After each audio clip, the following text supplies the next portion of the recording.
তারকেশ্বরের দিকে সিপিএম এর পার্টি অফিসে আগুন, কার্যালয়ে ভাঙচুর চালিয়ে আগুন লাগানোর অভিযোগ সামনে আসছে।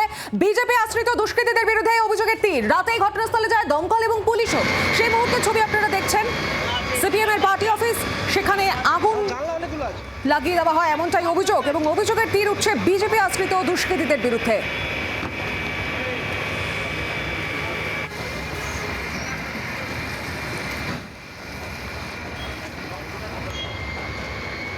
যে ছবি আপনারা দেখছেন জি 24 ঘন্টার পর্দায়, তারকেশ্বরের সিপিএম এর পার্টি অফিস, সেই কার্যালয়ে ভাঙচুর চালানো এবং আগুন লাগানোর অভিযোগ সামনে আসছে।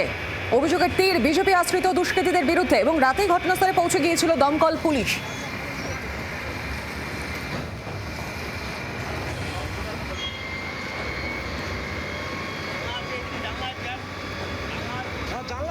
আরো বিস্তারিত জেনে নিই, টেলিফোন লাইনে রয়েছেন আমাদের প্রতিনিধি বিধান সরকার। বিধান, এই মুহূর্তে ঠিক কি পরিস্থিতি, কি জানতে পারছো? কারা ঠিক এই ধরনের ঘটনার সঙ্গে জড়িত অভিযোগ করা হচ্ছে বিজেপি আশ্রিত দুষ্কৃতীরা? দুপক্ষের ঠিক কি অভিযোগ?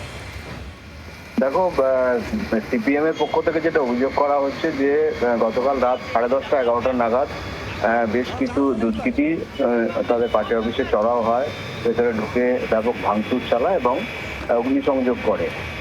পার্টি অফিসের পাশেই তৃণমূলের নেতারা গাড়ি ছিল, সেই গাড়িও ভাঙচুর চালানো হয়েছে। তৃণমূল এবং সিপিএম উভয়েরই অভিযোগ হচ্ছে বিজেপির বিরুদ্ধে, যদিও বিজেপির স্থানীয় নেতৃত্বের যেটা দাবি যে এই ঘটনার সঙ্গে বিজেপির কেউ যুক্ত নয়, কারণ সিপিএম এর কোনো অস্তিত্ব নেই।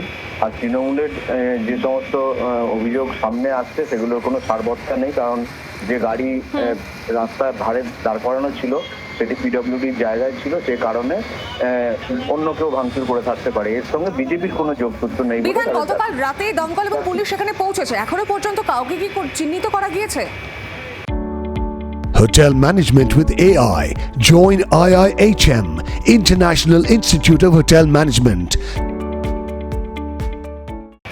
দেখো, পুলিশ ঘটনার খবর পাওয়ার পর সেখানে গিয়েছিল, ঘটনার তদন্তও চলছে, কিন্তু এখনো পর্যন্ত কাউকে চিহ্নিত করে গ্রেফতার বা আটক করা হয়নি। গতকাল রাতে আগুন দেওয়ার ঘটনা ঘটেছে, সকালবেলাও দেখা যায় পার্টি অফিসের ভেতর থেকে ধোঁয়া বেরোচ্ছে বিভিন্ন জায়গায়, সেখানে কিন্তু দমকল কাজ করে আগুন পুরোপুরি নিয়ন্ত্রণে আনে। তুমি সঙ্গে থাকো বিধান।